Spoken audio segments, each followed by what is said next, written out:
ಬೆಂಗಳೂರಲ್ಲಿ ಸುಲಭ ಸಂಚಾರಕ್ಕೆ ಅನುವು ಮಾಡಿಕೊಡ್ಲೆಂತಾನೆ ಕೇಂದ್ರ ಸರ್ಕಾರ ಮಹತ್ವದ ನಿರ್ಧಾರವನ್ನ ಕೈಗೊಂಡಿದೆ. ಡಿಸೆಂಬರ್ 1ರಿಂದ ಹೆದ್ದಾರಿ ಸಂಚಾರ ನಿಯಮ ಬದಲಾಗಲಿದ್ದು ವಾಹನ ಸವಾರರ ಸಮಯ ಉಳಿತಾಯಕ್ಕೆ ಮುನ್ನುಡಿ ಇಡ್ತಾ ಇದೆ. ದೇಶದ ಅಭಿವೃದ್ಧಿ ವೇಗಕ್ಕೆ ಹೆಚ್ಚಿನ ಒತ್ತು ಕೊಟ್ಟಿರೋ ಮೋದಿ ಸರ್ಕಾರ ಡಿಸೆಂಬರ್ 1ರಿಂದ ಫಾಸ್ಟ್ಯಾಗ್ ಕಡ್ಡಾಯಗೊಳಿಸಿದೆ.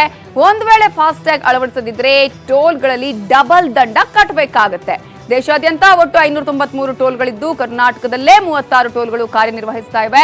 ಫಾಸ್ಟ್ಯಾಗ್ ಅಳವಡಿಕೆಗೆ ನಾಡಿದ್ದೇ ಕೊನೆಯ ದಿನವಾಗಿದೆ.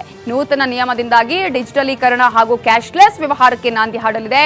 ವಾಹನ ಸಂಚಾರ ದಟ್ಟಣೆಯೂ ಕಡಿಮೆ ಆಗಲಿದ್ದು ಟೋಲ್ಗಳಲ್ಲಿನ ಕಳ್ಳಾಟ, ಕಿತ್ತಾಟ, ಬಡಿದಾಟಕ್ಕೂ ಬ್ರೇಕ್ ಬೀಳಲಿದೆ.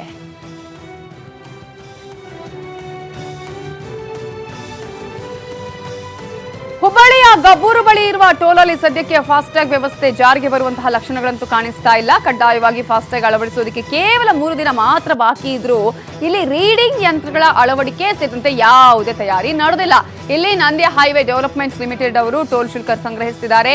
ಸರ್ಕಾರದೊಂದಿಗೆ ನಂದಿ ಸಂಸ್ಥೆ 2024ರ ಮೇವರೆಗೆ ಒಪ್ಪಂದವನ್ನ ಮಾಡಿಕೊಂಡಿದೆ. ಫಾಸ್ಟ್ಯಾಗ್ ಅಳವಡಿಕೆಗಾಗಿ ಏಜೆನ್ಸಿ ಮೂಲಕ ಕೊಟೇಶನ್ ಸಿದ್ಧಪಡಿಸಿ ವರ್ಕ್ ಆರ್ಡರ್ ನೀಡಲಾಗಿದೆ. ಎಲ್ಲಾ ಪ್ರಕ್ರಿಯೆಗಳು ಮುಗಿದು ರೀಡರ್ಗಳನ್ನು ಅಳವಡಿಸುವುದಕ್ಕೆ 45 ದಿನಗಳು ಬೇಕಾಗಬಹುದು. ಸಾರಿಗೆ ಸಂಸ್ಥೆಯ 1300 ಬಸ್ಗಳು ಹಾಗೂ ಆಂತರಿಕ ಬಳಕೆಯ 100 ವಾಹನಗಳಿಗೆ ನವೆಂಬರ್ 30ರೊಳಗೆ ಫಾಸ್ಟ್ಯಾಗ್ ಅಳವಡಿಸಲಾಗುವುದು ಅಂತ ವಾಯವ್ಯ ಕರ್ನಾಟಕ ರಸ್ತೆ ಸಾರಿಗೆ ಸಂಸ್ಥೆಯ ಅಧಿಕಾರಿಗಳು ತಿಳಿಸಿದ್ದಾರೆ.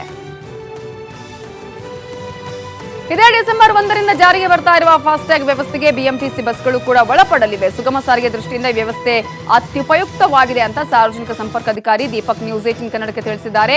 ಮೊದಲೇ ಟ್ರಾಫಿಕ್ ಜಾಮ್ಗೆ ಕಾರಣವೇ ಬಿಎಂಟಿಸಿ ಬಸ್ಗಳು ಅನ್ನುವ ಅಪವಾದ ಇದೆ.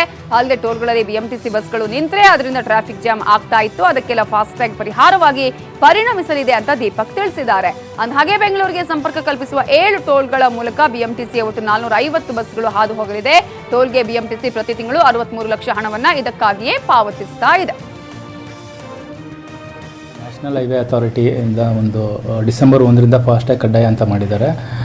450 ವೆಹಿಕಲ್ಗಳು ನಮ್ಮದು ಏನು ಈ ಬೆಂಗಳೂರು ಸುತ್ತಮುತ್ತ 7 ಟೋಲ್ ಇದೆ ಅಲ್ಲಿ ಪಾಸ್ ಆಗ್ತಾ ಇದೆ. ತಿಂಗಳಿಗೆ ನಾವು ಈಗ 63 ಲಕ್ಷ ಪೇ ಮಾಡ್ತಾ ಇದ್ದೀವಿ. ಸೊ ಈಗ ಸ್ಟ್ಯಾಟ್ಯುಟರಿ ಅಪ್ಲಿಕೇಶನ್ ಇರೋದ್ರಿಂದ BMTC ಕಡೆಯಿಂದ ನಮ್ಮ ಬಸ್ಗಳಲ್ಲಿ ಫಾಸ್ಟ್ಯಾಗ್ ಹಾಕಲಿಕ್ಕೆ ಬೇಕಾದ ಎಲ್ಲ ಒಂದು ತಯಾರಿ ಮಾಡ್ಕೋತಾ ಇದ್ದೀವಿ.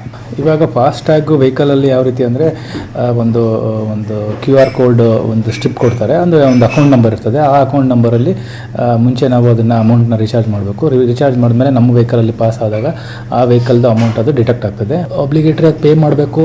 ನಾವು ಇದರ ಮ್ಯಾನ್ಯುಯಲ್ ಅಥವಾ ಫಾಸ್ಟ್ಯಾಗ್ ಮೂಲಕ ಪೇ ಮಾಡಲೇಬೇಕು.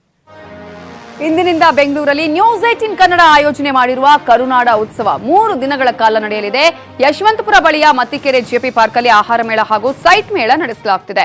ಇವತ್ತು ಸಂಜೆ 7 ಗಂಟೆಗೆ ಮೇಳಕ್ಕೆ ಚಾಲನೆ ಸಿಗಲಿದ್ದು ನಟ ನೀನಾಸಂ ಸತೀಶ್, ನಟಿ ಅದಿತಿ ಪ್ರಭುದೇವ್ ಉದ್ಘಾಟನೆ ಮಾಡಲಿದ್ದಾರೆ.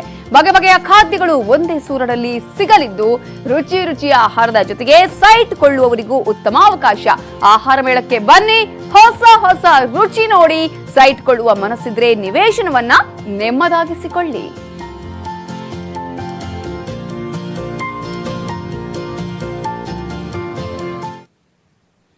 ಇದು ಇವತ್ತಿನ ಮಧ್ಯಾಹ್ನ ಅಗ್ರವಾರ್ತೆ. ಈಗ ಯಾರು ಇಂದ್ರ ಯಾರು ಚಂದ್ರ ಪ್ರಸಾರವಾಗುತ್ತೆ, ತಪ್ಪದೆ ನೋಡಿ.